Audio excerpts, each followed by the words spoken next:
Bom, meu nome é Maíra, eu sou indígena Pancararu, um povo do sertão de Pernambuco. Atualmente eu sou mestranda em Direito pela Universidade de Brasília e eu pesquiso sobre justiça de transição, povos indígenas. Eu faço essa pesquisa sobre graves violações de direitos humanos a povos indígenas durante a ditadura militar. Então, é uma mesa assim que tem tudo a ver com o que eu pesquiso, com o que eu acho que eu possa contribuir um pouco, né? Nossa mesa se chama Violência contra Povos Indígenas, Reparação e Não Repetição, que são eixos da justiça de transição, né? Mas antes da gente chegar exatamente no tema, eu gosto de começar pelo começo, que, assim, num governo de fake news, de guerra de narrativa, eu peço desculpa pelo barulho da cidade, acho que não sei se está chegando aí, mas vou tentar falar mais alto, talvez. Eu acho que a gente precisa falar sobre o óbvio, de onde a gente está partindo, né? Em 1964, o Brasil sofreu um golpe de Estado. Não foi uma revolução, não foi algo que era necessário para acabar com o comunismo no Brasil, foi um golpe de Estado. E o Brasil viveu uma ditadura por mais de 20 anos, né? A gente rompeu com esse ciclo de exceção em 1988 com a Constituição Federal, né, promulgada em 5 de outubro de 1988, que trouxe uma nova configuração normativa, né, condizente com valores democráticos, para garantir e dizer que um Estado democrático não persegue, não violenta, não mata seus cidadãos. A Constituição é o marco da justiça de transição, né, que pretende romper com um passado autoritário e encaminhar a sociedade brasileira para um futuro de paz. Quando estudamos a justiça de transição, é importante e é interessante trazer o conceito que é a justiça de transição, né? Que é um conjunto de abordagens, mecanismos, instrumentos para enfrentar esse legado passado de autoritário, né? De violência em massa que causou, para atribuir responsabilidades, para exigir a efetividade de direito à memória, à verdade, e para fortalecer as instituições com valores democráticos, né? E repetir a não repetição das atrocidades. Então, aqui, talvez a gente já tenha o nosso primeiro problema, digamos assim. A minha fala hoje é mais em relação, assim, meus questionamentos enquanto indígena estudando justiça de transição, né? Porque o conceito diz que se a justiça de transição é bem trabalhada, trabalha bem os 4 eixos, né? Que é verdade, memória, justiça ou responsabilização, reparação e reforma das instituições, a não repetição já está garantida. Então, assim, nosso problema brasileiro, o primeiro problema é que a gente não trabalhou os 4 eixos, né? A gente não tem essa previsão que a gente vai trabalhar esses 4 eixos. Então, como é que a gente vai garantir essa não repetição? A partir da justiça de transição, quando a gente sabe o conceito, a gente sabe que tem que implementar, mas a gente não implementa. A gente não se preocupa com isso. Então, assim, em relação à nossa mesa, ao que a gente vai discutir hoje, esse já é o meu primeiro questionamento, essa já é minha primeira, não sei, assim, agonia, eu não sei se é a palavra certa, mas é algo que me deixa um pouco impactada e um pouco, assim, ansiosa. Tá, e aí, o que é que a gente faz? Bom, como eu disse, o Brasil não trabalhou, né, os 4 eixos, a gente basicamente focou em 2, que é o eixo de verdade e memória, que estão juntos em um eixo só, e o eixo da reparação, né? Então, falando rapidamente assim, do eixo de memória e verdade, que não é o tema exatamente da nossa mesa, mas a gente vai falar um pouquinho, a gente traz a publicação, né, em 2014, do relatório da Comissão Nacional da Verdade, que aí traz toda uma pesquisa, né, de violações de direitos humanos durante o período da ditadura, e no volume 2, que é um volume de coletânea de textos temáticos, traz um texto sobre povos indígenas, e nesse texto se calcula por baixo que 8 mil indígenas foram mortos durante esse período. Mas é interessante, assim, esse texto não, a coletânea, né, todos os volumes do relatório da Comissão Nacional da Verdade, porque ao final tem uma lista de um pouco mais de 400 pessoas que foram mortas, né, durante a ditadura militar, foram desaparecidas, né.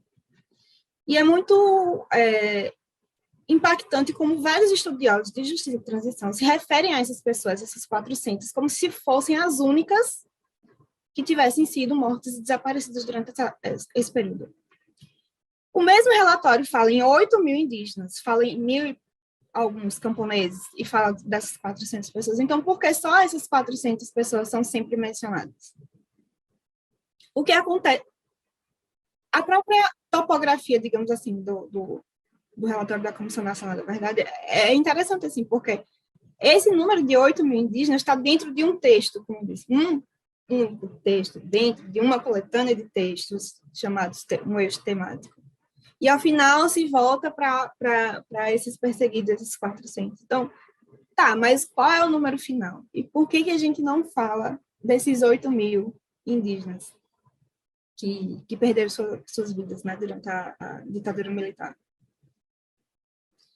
Então, já é a primeira, outra, digamos assim, outra agonia minha, né? Assim, o Brasil não foi uma ditadura branda que só desapareceu e matou 400 pessoas. Se a gente for contabilizar só 8.000 indígenas, a gente se torna uma das ditaduras mais sangrentas da América Latina.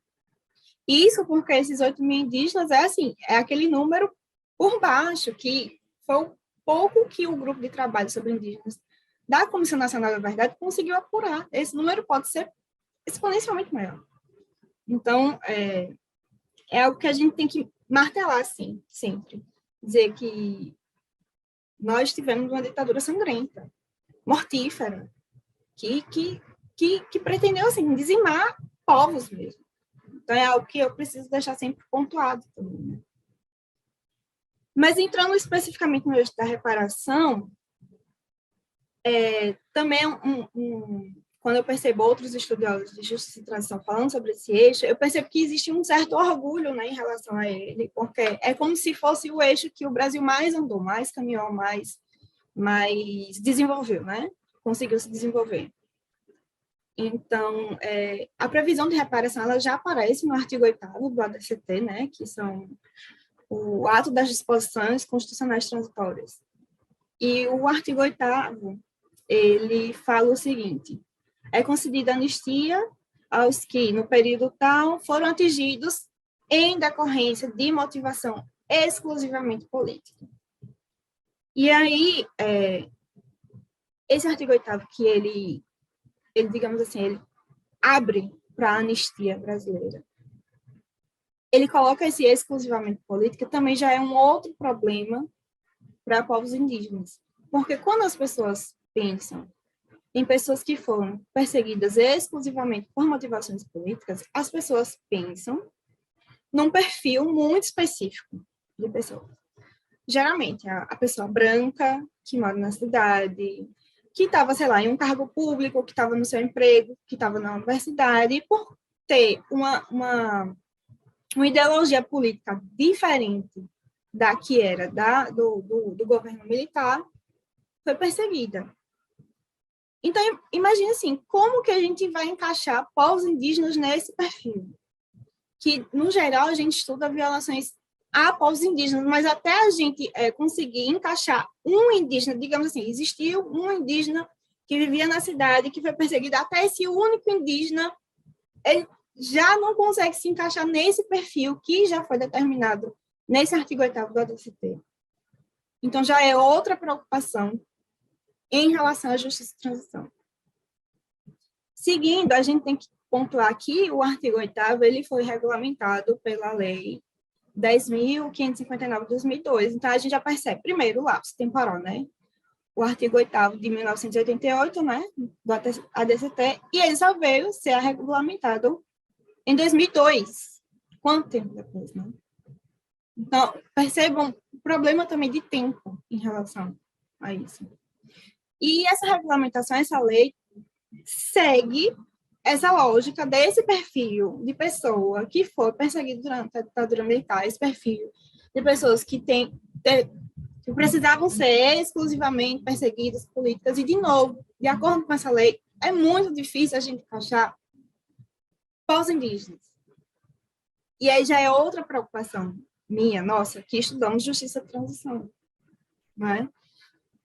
que a lei ela fala sobre quem pode, né, se encaixar nessa, quem pode ser anistiado. Então, a lei fala sobre pessoas que tiveram atividade profissional remunerada cassada, direitos políticos cassados, quem teve cassação de aposentadoria, enfim, uma lista lá. E a gente não consegue encaixar os crimes cometidos contra povos indígenas, né, durante esse período. E é complicado porque, assim, como que a gente não encaixa grilagem nessa época como um crime político? Por que a gente não consegue? Se foi, né? Se o governo da época aproveitou, né, todo o aparato estatal para grilar terras indígenas, tirar indígenas daquele lugar, né? Como que a gente não fala que esbulho de terras ancestrais não é crime político? Né?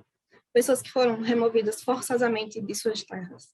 Por que que isso não é considerado um crime político?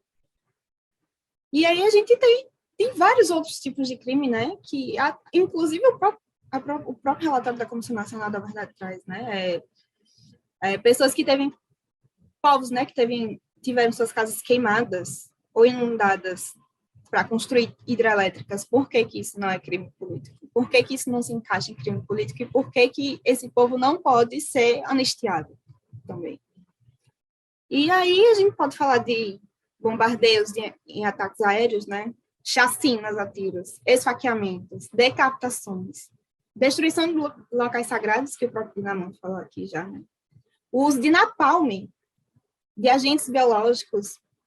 Por que esses crimes não podem ser considerados crimes políticos e entrar no rol de crimes que possam ser concedidos anistia?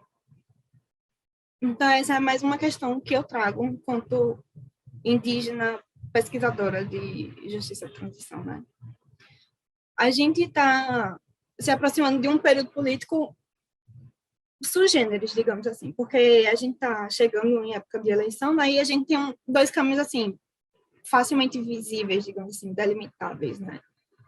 Ou a gente vai reeleger esse governo, né? E a gente vai ter que intensificar a luta indígena, né? A gente vai precisar se proteger e se defender ainda mais, porque é um governo extremamente anti-indígena, extremamente contra o meio ambiente, contra pessoas, enfim, contra gente que está à margem, né, da sociedade, digamos assim. Mas, ao mesmo tempo, pode ser que o Brasil eleja um novo governo, um governo que a gente conhece também, e que, recentemente, nos garantiu conversa, nos garantiu abertura ao movimento indígena, eu falo assim, nós, né? Que prometeu, inclusive, um ministério indígena, que será nomeado um ministro indígena para esse ministério indígena. Então, eu acho que é um momento, assim, que eu sei que o movimento indígena pensa muito sobre essas questões em relação à ditadura militar, mas que a gente precisa ter uma atenção maior, porque é um momento assim que a gente consegue talvez fazer uma maior pressão política e social, que a gente consiga assim adaptar, ou adequar, ou legislar, trazer uma nova legislação em relação a essa questão de reparação e não repetição de graves violações de direitos humanos em relação a povos indígenas, né? A gente precisa pensar em propostas legislativas adequadas, né, à nossa realidade, políticas públicas que se adequem, né, ao que a gente luta, ao que a gente acredita. É urgente, né, que a gente faça essa pressão política, social, porque a gente precisa trazer a sociedade também para esse debate, que esse perfil, como eu disse, né, das pessoas que geralmente conseguem essa anistia não é o nosso perfil. E a gente precisa trazer isso porque, no final das contas, a gente está preso a leis, a regulamentos, a portarias, enfim, a essa estrutura estatal que quer papel, que quer burocracia, que quer comprovação, como o doutor Marco Antônio falou muito bem, não aceita relatos orais, a gente tem que documentar tudo. Esse trabalho que a gente faz de pesquisar já é nesse sentido assim, de tentar ajudar, né, do jeito que a gente pode, mas a gente realmente precisa assim de pressionar mais, de pensar mais,